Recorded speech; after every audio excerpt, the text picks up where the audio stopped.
బైబిల్లో నరకానికి చాలా రకాల పేర్లున్నాయండి. కీర్తనలు 11వ అధ్యాయంలో దీన్ని భయంకరమైన తుఫాను అని పిలిచారు. కీర్తనలు 18లో దుఃఖాలుండే చోటు అన్నారు.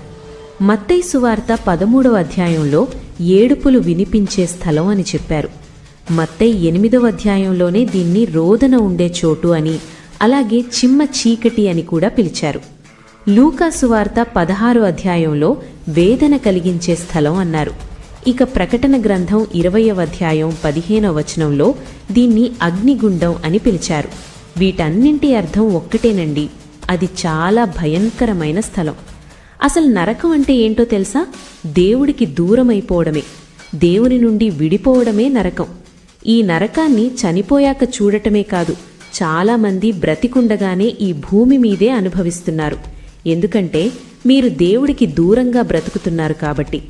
మీకు ఉన్న అసలు సమస్య మీ భార్యో, మీ భర్తో, మీ పిల్లలో, లేక మీ వ్యాపారమో కాదండి.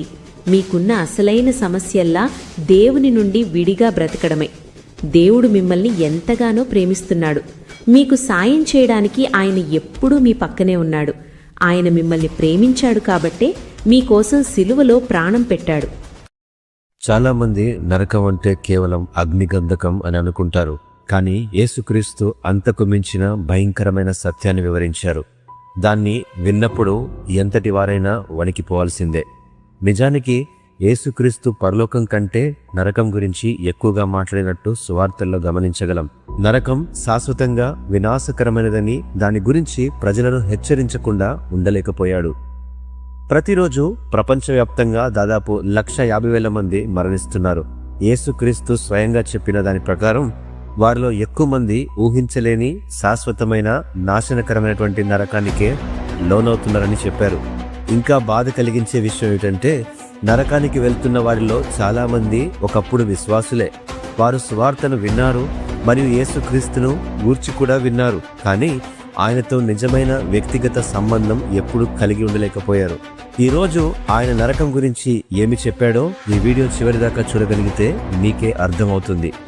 ఎవరైనా తమ తుది శ్వాస విడిచి వారి ఆత్మ శరీరం నుండి విడిపోయిన క్షణం నుండి వారు యేసుక్రీస్తును ప్రభువుగా మరియు రక్షకుడిగా అంగీకరించకపోతే వారు వెంటనే అతి భయంకరమైన ప్రదేశంలో తమను తాము కనుగొంటారు. దానిని ఏ మానవ భాష కూడా పూర్తిగా వర్ణించలేనంత భయంకరమైన ప్రదేశంలో ఉంటారు.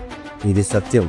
లూకా సువార్త 16వ అధ్యాయము 19వ వచనం నుండి 31వ వచనంలో యేసుక్రీస్తు ప్రభువారు ధనవంతుడు మరియు లాజరు ఉపమానాన్ని వివరిస్తూ, ఇది ఉపమానం మాత్రమే కాదు గాని యేసు నిజమైన పేర్లను ఉపయోగిస్తూ మరియు నిజమైన సంఘటనలను వివరించడం గమనించగలం.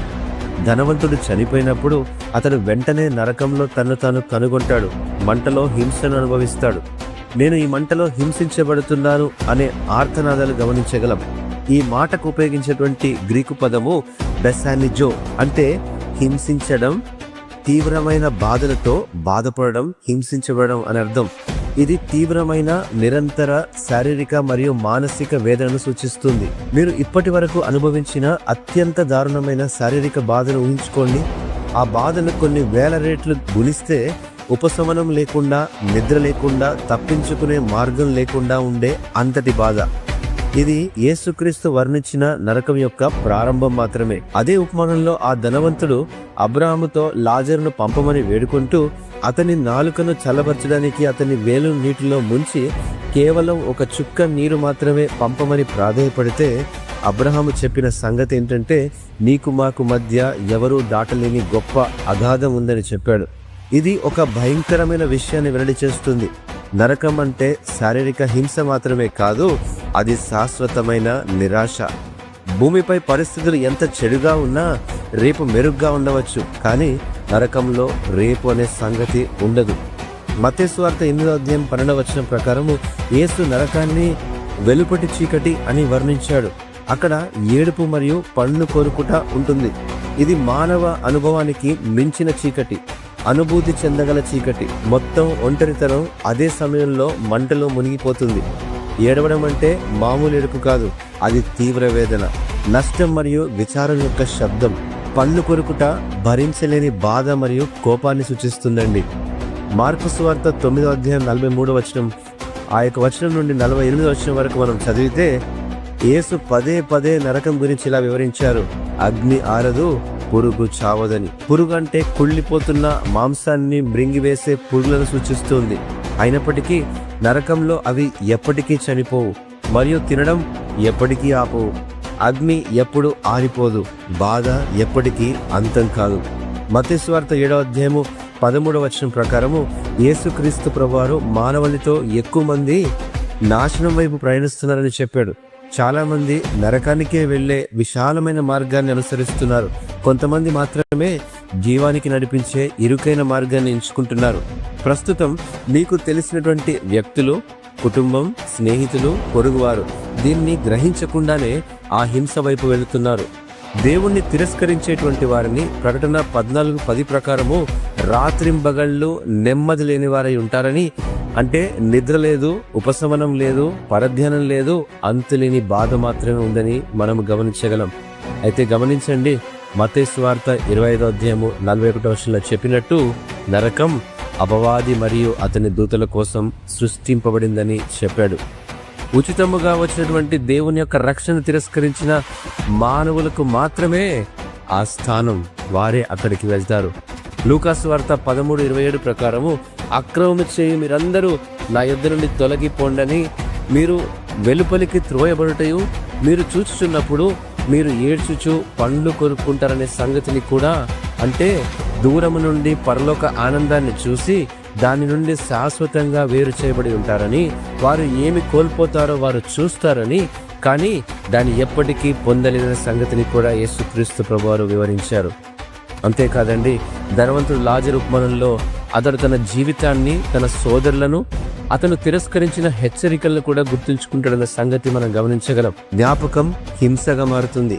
పశ్చాత్తాపడడానికి తిరస్కరించబడిన ప్రతి అవకాశానికి శాశ్వతమైన పునరావృతం అక్కడ జరుగుతుంది. నరకం భయంకరం, నరకం ప్రారంభం మాత్రమే.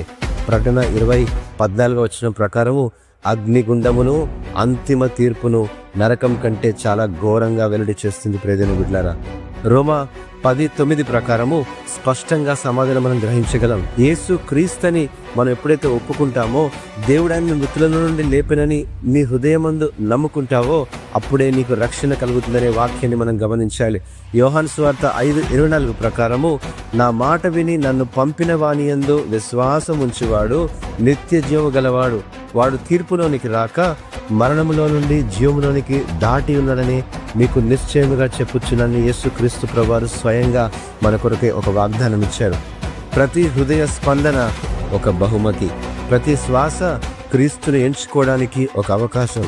నరకం నిజమైనది, నరకం శాశ్వతమైనది. యేసుక్రీస్తు ప్రభు మనల్ని ప్రేమిస్తున్నాడు కాబట్టి ఆయన మనల్ని ముందుగానే హెచ్చరించాడు. యేసుక్రీస్తును ఎంచుకోండి, ఇదే మిక్కిలి అనుకూల సమయం, నేడే రక్షణ దినము.